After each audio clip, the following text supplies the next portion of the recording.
بسم اللہ الرحمن الرحیم۔ السلام علیکم ورحمۃ اللہ وبرکاتہ۔ میں ہوں نوید احمد اور آپ دیکھ رہے ہیں چراغ علم یوٹیوب چینل۔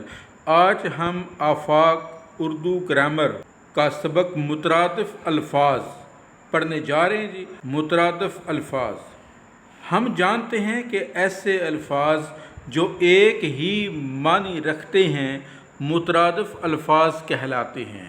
مثال کے طور پر دیے گئے جملوں کو غور سے پڑھیں۔ بادشاہ کے پاس بہت زیادہ مال و دولت ہے، اس میں شک و شبہ والی کوئی بات نہیں، ہمیں غریب اور مفلس لوگوں کی مدد کرنی چاہیے۔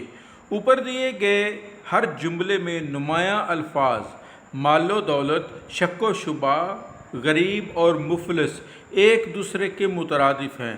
مترادف الفاظ لکھنے میں مختلف ہوتے ہیں لیکن ان کے معنی یکساں ہوتے ہیں، انہیں ہم معنی الفاظ بھی کہا جاتا ہے۔ غور سے دیکھیں تو معلوم ہوتا ہے کہ مال و دولت دونوں کا ایک ہی معنی ہے۔ اسی طرح شک و شبہ، شک کا معنی شبہ، شبہ کا معنی شک، یعنی ایک دوسرے کے یہ معنی بنتے ہیں، ان دونوں کا مطلب ایک جیسا ہی ہے۔ اسی طرح غریب اور مفلس دونوں کا ایک جیسا ہی معنی ہے، تو اس لیے ان کو ہم مترادف الفاظ کہتے ہیں۔ عام طور پر بچوں کو مترادف الفاظ کے بارے میں صحیح طرح علم نہیں ہوتا۔ ہمیں چاہیے کہ بچوں کو اچھی طرح سمجھائیں کہ یہ ایک دوسرے کے معنی ہوتے ہیں۔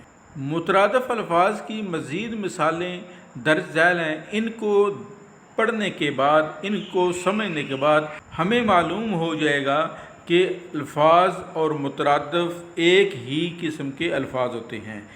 دیکھیں جی، الفاظ اور مترادف لکھے ہوئے، نامکمل، ادھورا۔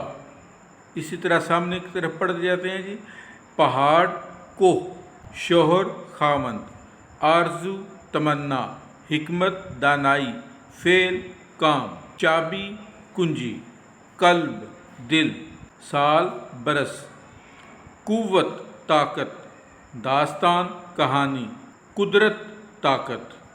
تو یہ ہے جی آج کا سبق مترادف الفاظ اور اس کی مثالیں۔ امید ہے یہ ویڈیو آپ کو پسند آئی ہوگی۔ اس کو لائک کیجئے، شیئر کیجئے اور چراغ علم یوٹیوب چینل کو سبسکرائب کیجئے۔ شکریہ۔